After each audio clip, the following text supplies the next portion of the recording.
Inflasi atau turunnya nilai suatu mata uang sudah hampir pasti ya nggak bakalan bisa dihindari lagi sebagai dampak dari naiknya harga bahan bakar minyak atau BBM. Jadi yang membuat kedepannya ini ya, jadi harga-harga terutama kebutuhan pokok ya pastinya ikut mengalami kenaikan juga. Dan biasanya inflasi ini sifatnya itu permanen. Jadi ini buat contoh yang paling gampang, jadi kemarin kan pemerintah ya mengumumkan harga Pertalite naik dari 7.650 menjadi 10.000 rupiah.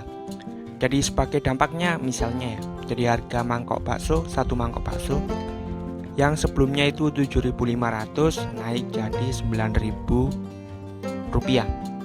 Jadi kemudian besoknya ada demo besar-besaran yang mengakibatkan pemerintah itu terpaksa ya nurunin harga Pertalite-nya misalkan jadi 9.000. Jadi pertanyaannya apakah harga bakso itu tadi ya yang naik ke 9.000 rupiah akan turun? Jadi biasanya sih enggak ya, jadi harganya tetap 9.000 rupiah. Jadi kenaikan inflasi dari naiknya harga BBM kemungkinan besar ini permanen. Dan di video sebelumnya, di dua video ini saya sarankan ya buat yang lagi menabung di bank buat investasi di reksadana. Jadi kenapa seperti itu? Karena angka inflasi ya, bahkan sebelum naiknya harga BBM sudah cukup tinggi ya, sekitaran 4,7%.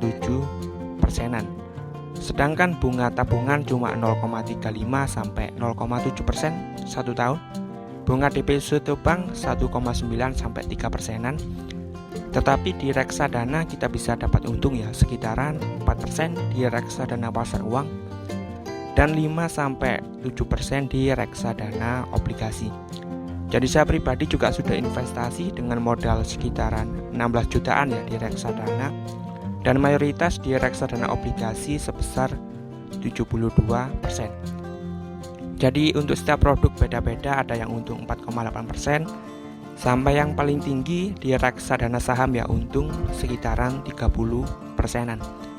Dan buat yang mau investasi di reksadana bisa pakai aplikasi Bibit, pakai kode referral jam kecil buat dapat cashback 25.000 rupiah.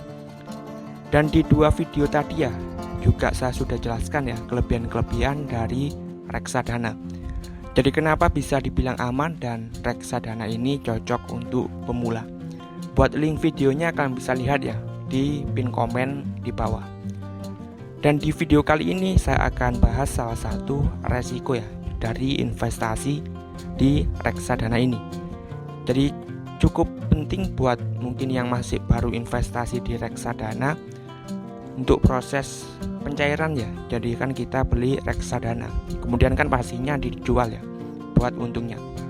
Jadi untuk proses pencairannya ini mulai dari kita jual reksadana sampai uangnya masuk ke rekening bank ini butuh waktu cukup lama ya. Jadi bisa 2-7 hari kerja baru uangnya ini cair ke rekening bank. Jadi misalnya kalian punya uang buat investasi sebesar 5 juta rupiah, ya kalian bisa investasi di reksadana misal 2,5 juta dulu ya. Jadi setengahnya dulu. Karena kalau sewaktu-waktu misal kita butuh uang dadakan, jadi misal butuh uang hari ini banget ya, atau besok buat servis motor yang motornya ini mogok ya. Nah kan uang di reksadana baru bisa cair 2 hari lagi, atau bahkan minggu depannya baru bisa cair. Jadi seperti itu untuk reksadana ini nggak bisa segera dicairkan. Beda kalau kita simpan uang misal di rekening ATM, ya kan kita bisa ambil kapan saja ya, tinggal datang ke ATM-nya.